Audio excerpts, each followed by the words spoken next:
എനിക്ക് തോന്നുന്നു this might be the first interview in Jeevan. Like പഴയ പടങ്ങൾ ചെയ്തപ്പോഴാണെങ്കിലും ഒരിക്കലും ഡാഡിന്റെ പേര് അല്ലെങ്കിൽ ഡാഡിയുടെ ഒരു ഇത് ഞാൻ സ്റ്റോക്ക് ചെയ്തിട്ടില്ല. അപ്പോൾ I think this time once one person knew then everybody started asking. So I think ഇത്രയും ഡ്രൈവും ഇത്രയും intensity for love for movies maybe because of my dad. Because നമ്മൾ ജനിച്ചപ്പോൾ തൊട്ട് അത് തന്നെ കാണുന്നത്, പറയുന്നത് സിനിമ ചെയ്യണം എന്നുള്ളത്. നല്ല സിനിമകൾ കാണുന്നു എപ്പോഴും, like always encouraged watching movies. ജീവനും സ്ട്രെങ്ത് ആണ്. പിന്നെ അവരുടെ ഫാമിലി ഇങ്ങനെ ആവുമ്പോൾ ഫാമിലീൻ്റെ ലൈക്ക് കിഡിന് സ്ട്രെങ്ത് ആയിട്ട് നിൽക്കുന്നു. ലൈക്ക് ഡസൻറ്റ് മാറ്റർ എന്ത് സംഭവിച്ചാലും ആളുടെ ഗോൾസ് കുട്ടീനെ നോക്കുന്ന കാര്യത്തിലാണെങ്കിലും അതിൽ ഫോക്കസ്ഡ് ആണ്. മലയാളത്തിലേക്ക് വരുമ്പോൾ എനിക്ക് ഫീൽ ചെയ്തത് കുറച്ചും കൂടി എല്ലാവരും ഫാമിലി പോലെയാണ് എല്ലാ മൂവീസും ചെയ്യുന്നത് കമ്പയർ ടു മറ്റേത് കുറച്ചും കൂടി പ്രൊഫഷണൽ ലെവലിലാണ്.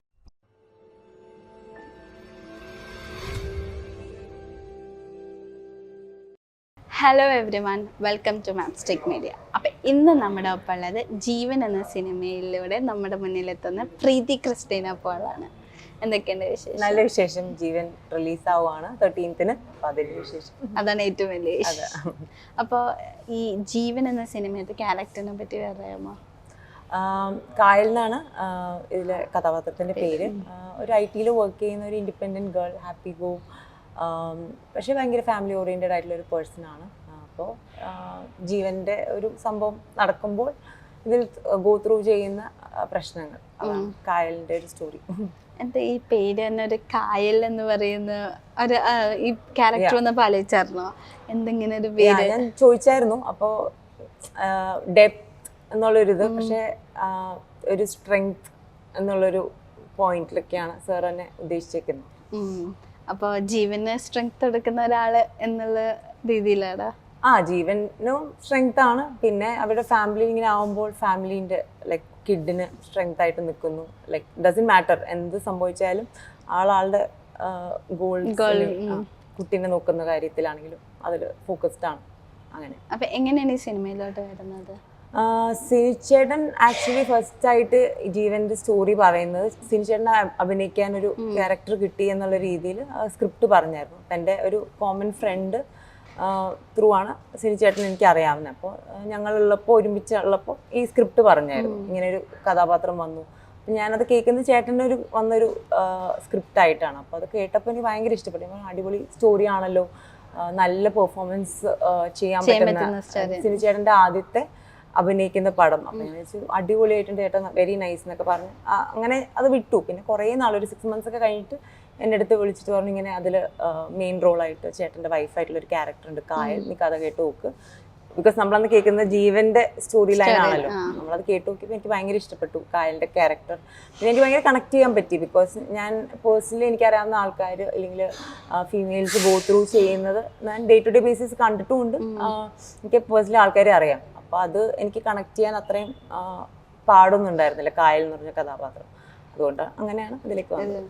അപ്പോൾ പൊതുവേ പ്രീതി ചെയ്ത ക്യാരക്ടേഴ്സ് ഒക്കെ കുറച്ചൊരു തമിഴ് ടച്ച് വരുന്ന ക്യാരക്ടേഴ്സ് അല്ലേ? അപ്പോൾ ഈ മലയാളത്തിലോട്ട് വരുമ്പോൾ എന്താ ഏറ്റവും വലിയൊരു ഡിഫറൻസ് കണ്ടത്? മലയാളത്തിലേക്ക് വരുമ്പോൾ എനിക്ക് ഫീൽ ചെയ്തത് കുറച്ചും കൂടി എല്ലാവരും ഫാമിലി പോലെയാണ് എല്ലാ മൂവീസും ചെയ്യുന്നത് കമ്പയർ ടു മറ്റേത് കുറച്ചും കൂടി പ്രൊഫഷണൽ ലെവലിലാണ്. ബട്ട് സോഫാർ അങ്ങനെ ബിഗ് ഡിഫറൻസ് ആയിട്ട് ഫീൽ ചെയ്തിട്ടില്ല.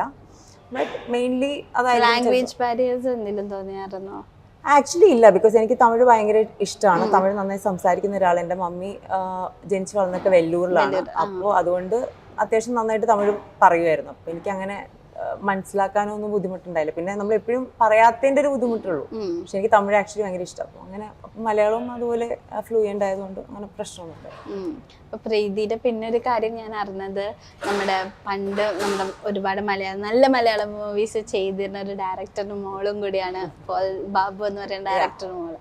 അപ്പോൾ ആളുടെ മോൾ എന്ന നിലയിൽ ഇപ്പോൾ ഒബ്വിയസ്ലി സിനിമ കാലം മാറുന്നൊരു സിനിമയ്ക്ക് മാറുന്നു. അപ്പം അച്ഛൻ ചെയ്തു വെച്ച കഥാപാത്രത്തിൽ നിന്ന് അല്ലെങ്കിൽ അച്ഛൻ ചെയ്ത സിനിമയും പ്രീതി ചെയ്യുന്ന സിനിമയും വ്യത്യാസം ഉണ്ടല്ലോ.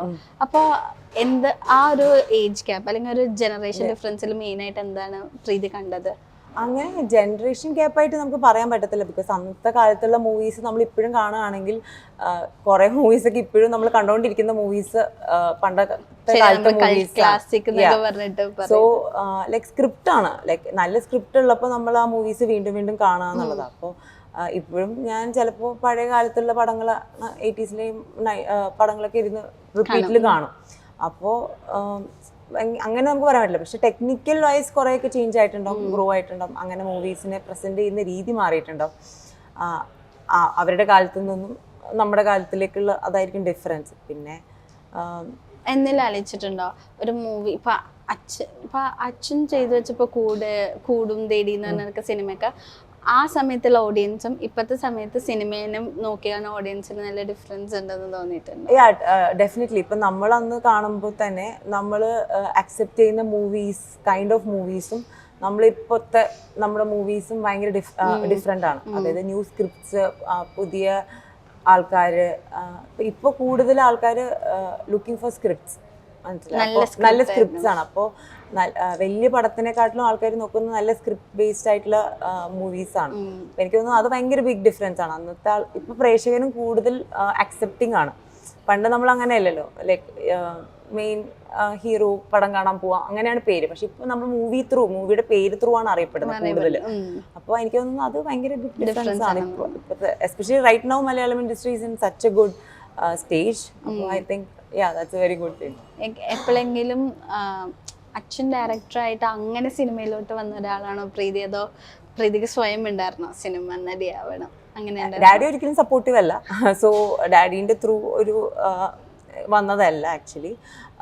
ചെറുപ്പം തൊട്ട് എനിക്ക് സിനിമ അഭിനയിക്കണം എന്നാണ് ആഗ്രഹം. പക്ഷെ even though saying that my inspiration is him. Because growing up ഇപ്പം നമ്മൾ മൂവീസ് കാണുമ്പോഴാണെങ്കിലും ഡാഡി അതിനെ ഒരു ടെക്നിക്കൽ ആസ്പെക്റ്റിലായിരിക്കും പറയുക, ഷോർട്ട് വൈസോ അങ്ങനെ എവറിത്തിങ്. ലൈക്ക് ഇപ്പോൾ ഹൊറർ മൂവി കാണുമ്പോൾ ഇതെന്തിനാ പേടിക്കുന്നത്, ഇവിടെ ക്യാമറ വെച്ചിട്ടുണ്ട്, ഇങ്ങനെയാണ്. So all growing up I wanted to be an actor. But family, like mom is a teacher, dad like didn't want me to come into the industry. അപ്പം ഞാൻ I took A ഡീറ്റോർ. അതായത് like then ഒരു പോയിന്റിൽ when I decided I want to come, like I came back. Like ഞാൻ ഓസ്ട്രേലിയയിലായിരുന്നു, പഠിക്കാൻ വേണ്ടി പോയതാണ്. പിന്നെ തിരിച്ചു വന്നിട്ട് like I started pursuing my dream. Obviously, even though your dad doesn't want you to be in the film industry, പക്ഷെ പൊതുവെ പറയുമ്പോൾ നമ്മൾ പറയുന്ന ഒരു കാര്യമാണ് നെപ്പോ കിഡ്, അങ്ങനെ ഒരു ടൈറ്റിൽ കൊടുക്കും. അപ്പൊ അങ്ങനെ എന്തെങ്കിലും ഉണ്ടായിട്ടുണ്ടോ?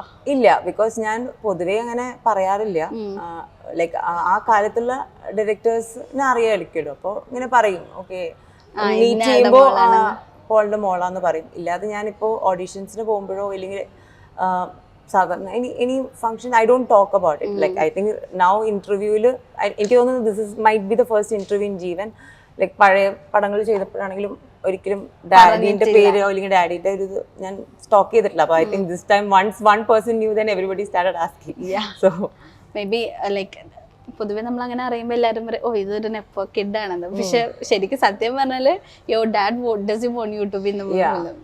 ആളുടെ ആഗ്രഹം കൊണ്ട് ഇങ്ങനെ വന്നതല്ലേ? എൻ്റെ പേഴ്സണൽ ഇൻട്രസ്റ്റ് ആണ്, എൻ്റെ പാഷനാണ്.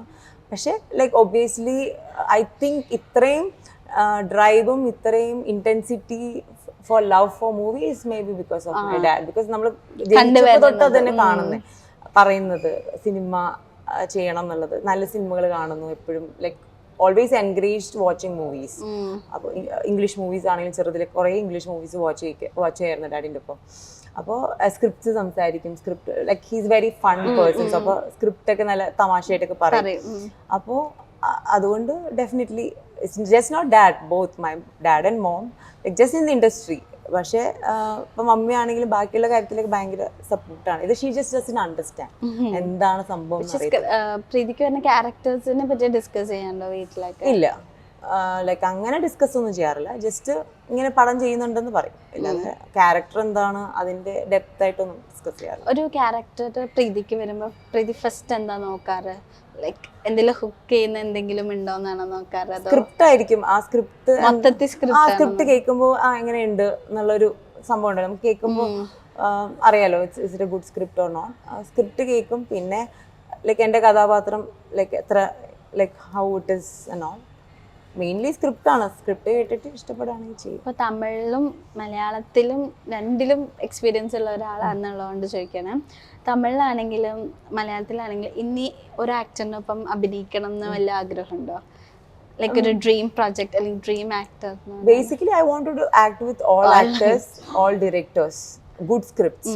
ഇതാണ് main. So first of all good script, good director, good actor and good production. Because production is also very important. ബിക്കോസ് നമ്മൾ ഒരു പടം എടുത്താൽ മാത്രം പോരാ, നല്ല രീതിയിൽ പുറത്തേക്ക് ഇറക്കണമെങ്കിൽ ഗുഡ് പ്രൊഡക്ഷൻസ്. ഇത് 4 എലിമെന്റ്സ് ആണ് ഒരു നല്ല മൂവി വരിക. അപ്പം ഈ 4 ഉള്ള നല്ല പടങ്ങൾ നല്ല ക്യാരക്ടേഴ്സ് ചെയ്യാന്നുള്ളതാണ്. ഓക്കെ. അപ്പോൾ നമ്മുടെ സിനിമ റിലീസിന് ഒരുങ്ങുന്നത് എന്താ നമ്മുടെ പ്രേക്ഷകരോട് പറയാനുള്ളത്? ഈ വരുന്ന December 13th റിലീസ്. എല്ലാവരും വന്ന് തിയേറ്ററിൽ കാണണം. പുതിയ ആൾക്കാരാണ് ഇതിൽ അഭിനയിച്ചേക്കുന്നത്. സിനു ചേട്ടൻ DOP ആയിട്ട് 32 പടങ്ങൾ ചെയ്തെങ്കിലും this is his first as an actor. അപ്പോൾ കുറേ ന്യൂ കമേഴ്സ് ഉണ്ട് ഇതിൽ. അപ്പോൾ സ്റ്റിൽ മൂവിൻ്റെ ഒരു സ്ക്രിപ്റ്റ് ബേസ് അനുസരിച്ച് വന്ന് മൂവി കാണണം.